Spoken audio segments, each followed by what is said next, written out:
नमस्कार। गिरीश गुप्ता के चैनल में आपका स्वागत है। इन्वेस्टमेंट सिंप्लीफाइड सीरीज में आज जिस कंपनी की बात हम करने जा रहे हैं उस कंपनी का नाम है इंडीजीन। शायद आपको ये ध्यान हो कि पिछले साल मई महीने में इस कंपनी का आईपीओ आया था और उसको बहुत अच्छा रेस्पॉन्स भी मिला था। तो आइए ये कंपनी के बिजनेस मॉडल और कंपनी के फाइनेंशियल्स के बारे में कुछ जानकारी प्राप्त करें। इंडीजीन मूलतः एक डिजिटल सर्विसेज प्रोवाइड करने वाली कंपनी है जो विश्व की 19 सबसे बड़ी बायो फार्मास्यूटिकल कंपनीज के लिए अपनी सेवाएं देती है। अब बायो फार्मास्यूटिकल कंपनीज क्या होती हैं?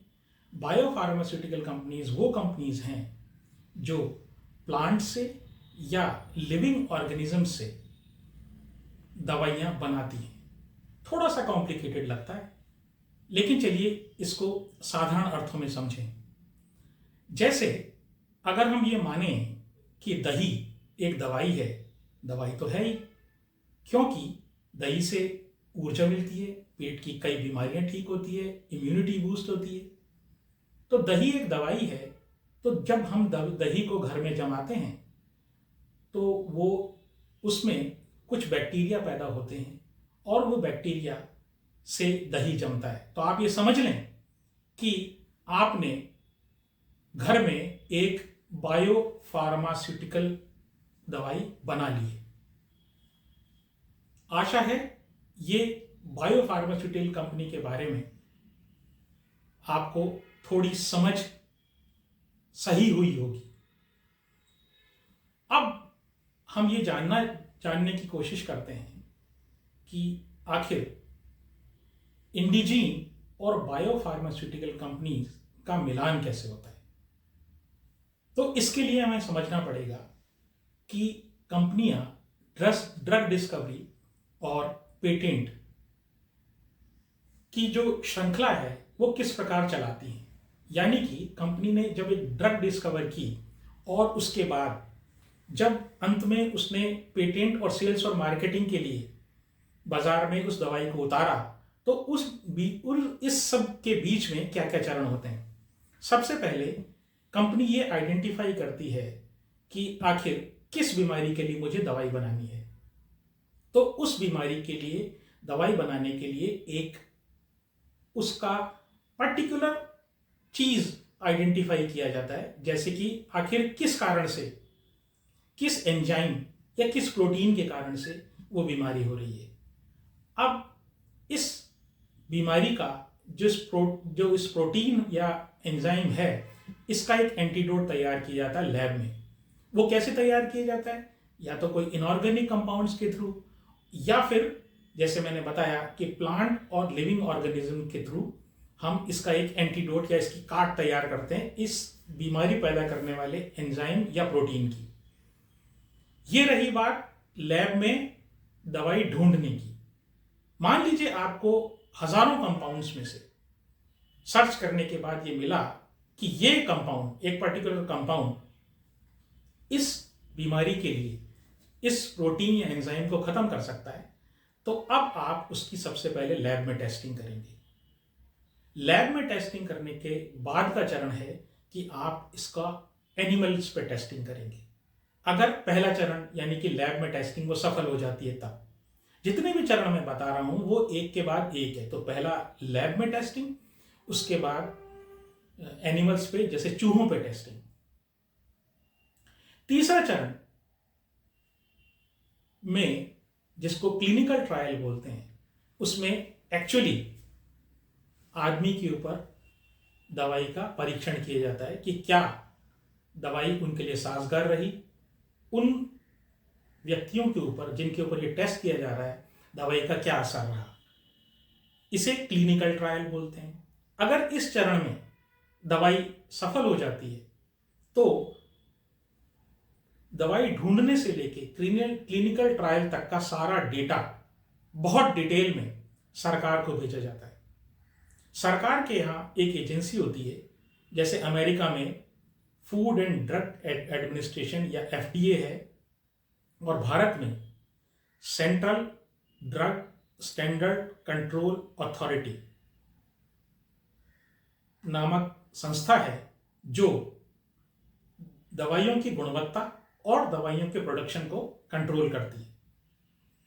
यहां पर जब ये सारा डेटा एफडीए या भारत की समान प्रकार की एजेंसी के पास पहुंच जाता है और वो उन सब डेटा का अध्ययन करने के बाद ये तय कर लेती है कि हाँ, ये दवाई बाजार में लाने के लिए उपयुक्त है, तो वह कंपनी को एक अप्रूवल देती है, जिसके बाद कंपनी एक पेटेंट फाइल करती है। पेटेंट फाइल करने का उद्देश्य क्या है? पेटेंट फाइल करने का उद्देश्य ये है ताकि कंपनी ने जो भी रिसर्च और डेवलपमेंट R&D में खर्चा किया है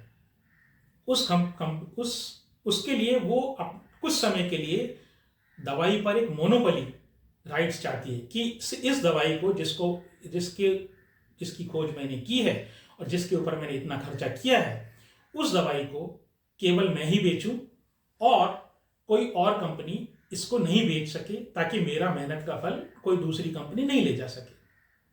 तो ये बात रही पेटेंटिंग की। अब पेटेंटिंग के बाद जो अंतिम चरण है वो सेल्स और मार्केटिंग है। बाजार में दवाई कंपनी उतार देती है। ये तो ठीक है बात कि ये सारे चरण होते हैं तो हर दवाई कंपनी को करने पड़ते हैं। तो फिर इंडिजीन का रोल कहां से आया?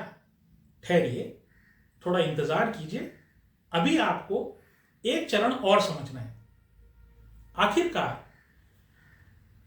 न्यूट्रास्यूटिकल कंपनीज या कोई दवाई बनाने वाली कंपनी या बायोफार्मास्यूटिकल कंपनीज ऐसा क्यों करती हैं कि वे इंडिजीन जैसी कंपनियों की सेवाएं ले? उसके दो कारण हैं। पहला कारण तो टैलेंट से रिलेटेड है।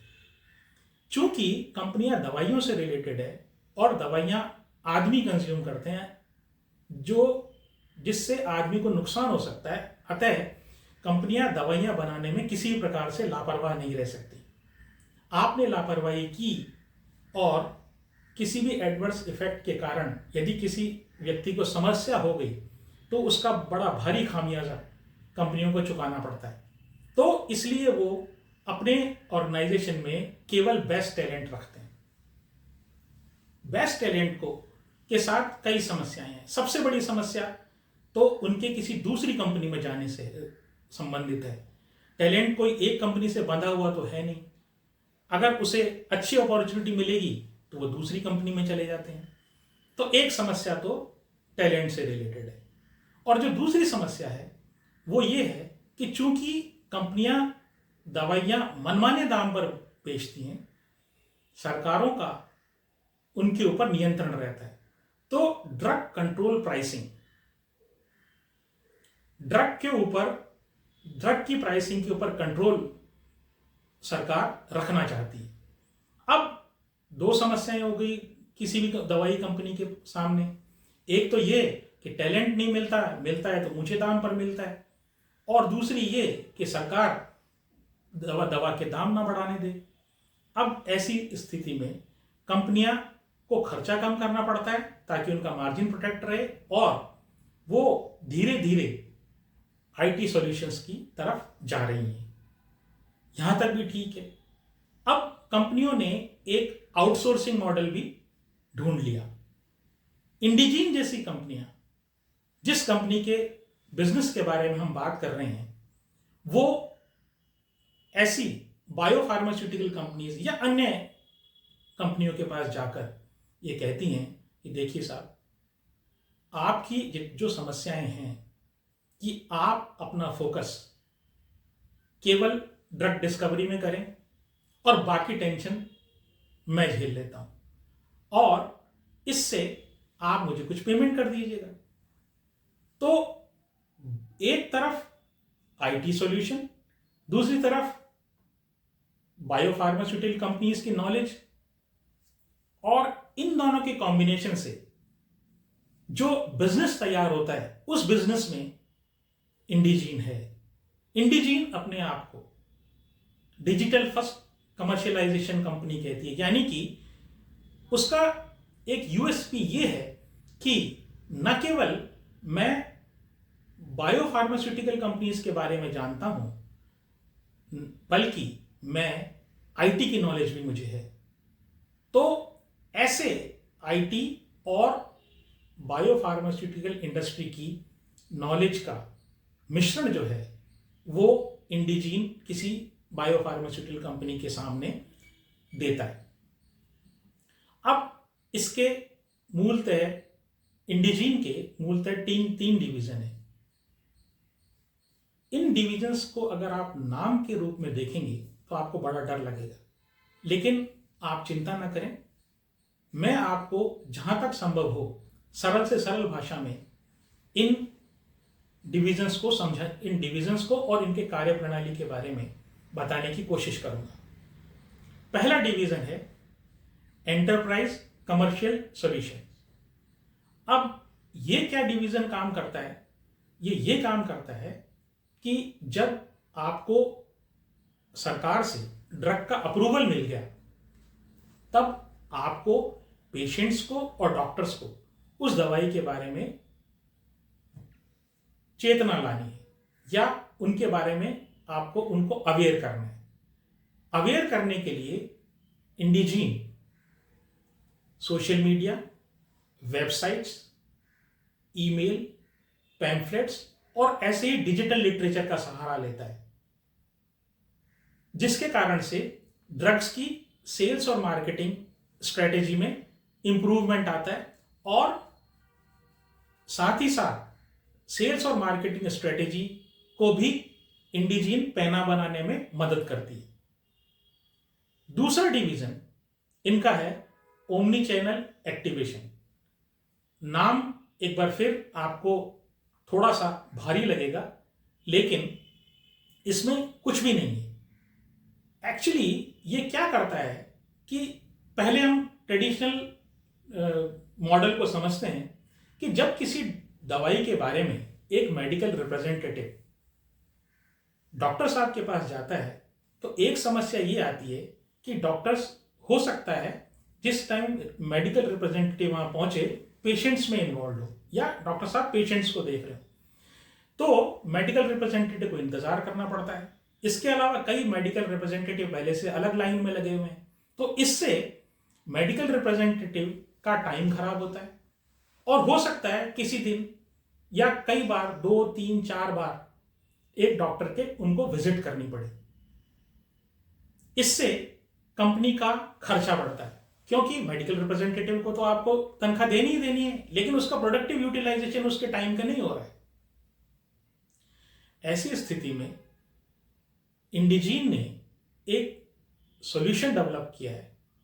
उस सॉल्यूशन के थ्रू इंडिजीन डॉक्टर्स को सोशल मीडिया, ईमेल, एसएमएस और इसी प्रकार के अन्य तरीकों से कांटेक्ट करता है।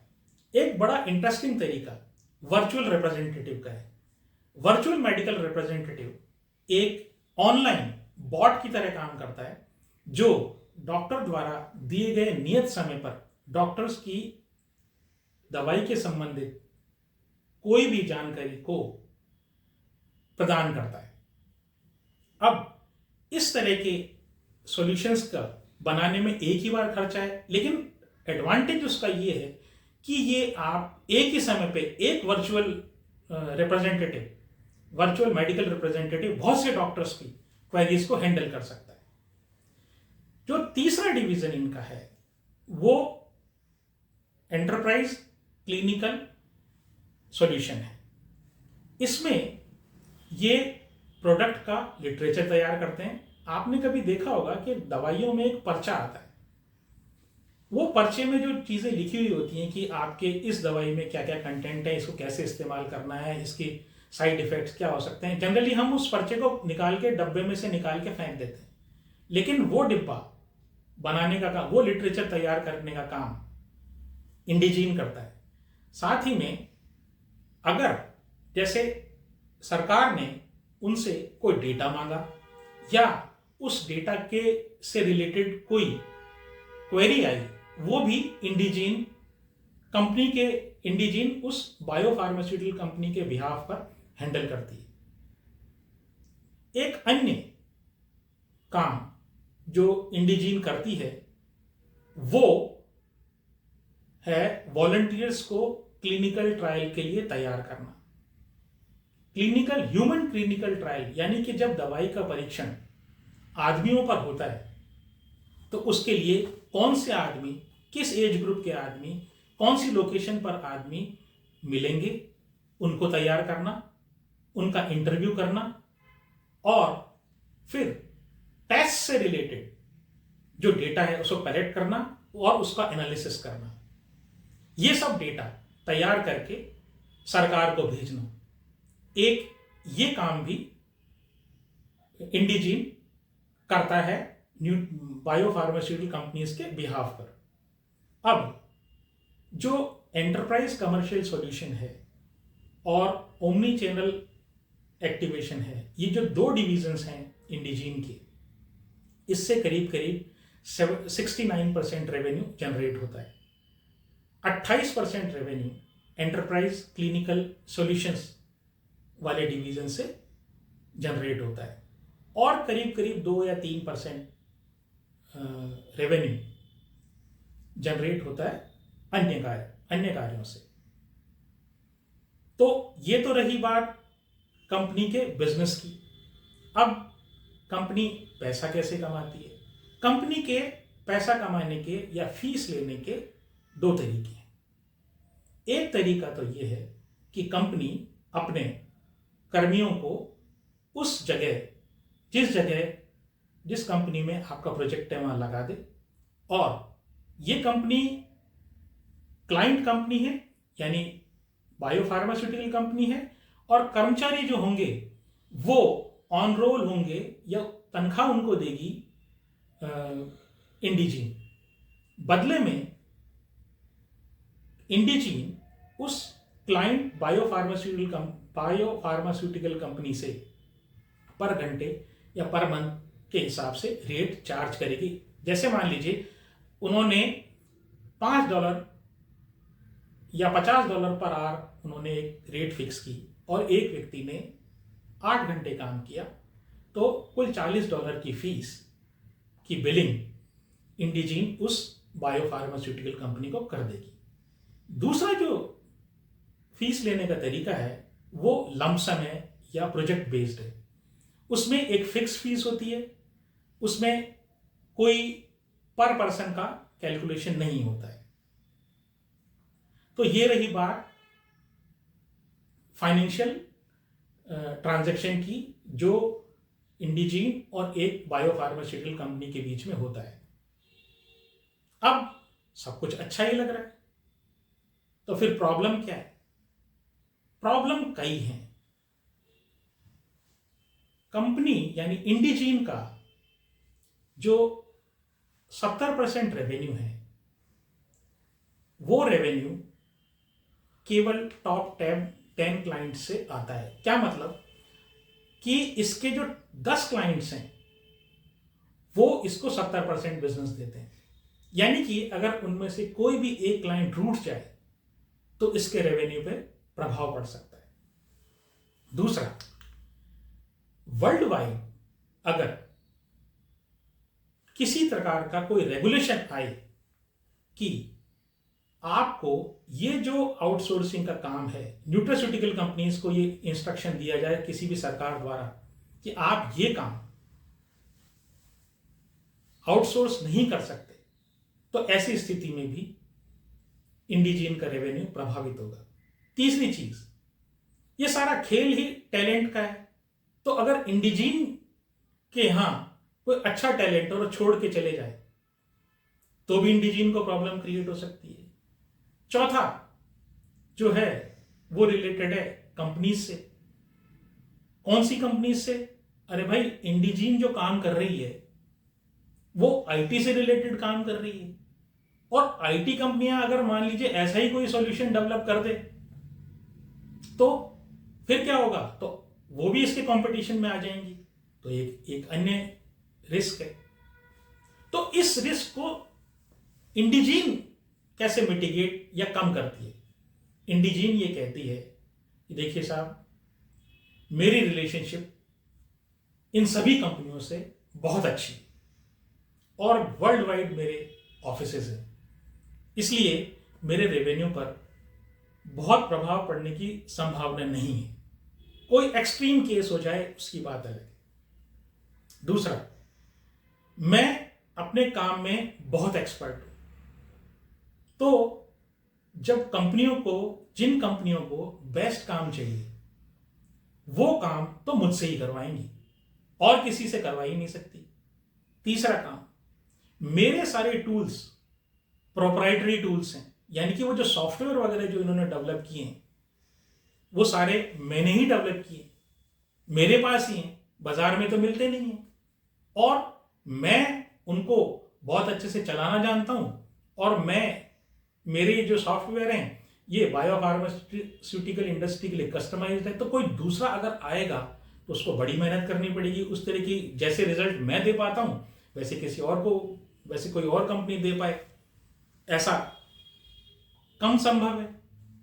और चौथा, देखिए हम अपने प्रोडक्ट्स को लगातार इंप्रूव कर रहे हैं, हम बहुत बढ़िया काम करके दे रहे हैं, तो इसलिए हमें ऐसा लगता नहीं है कि कोई क्लाइंट हमें छोड़कर जाएगा।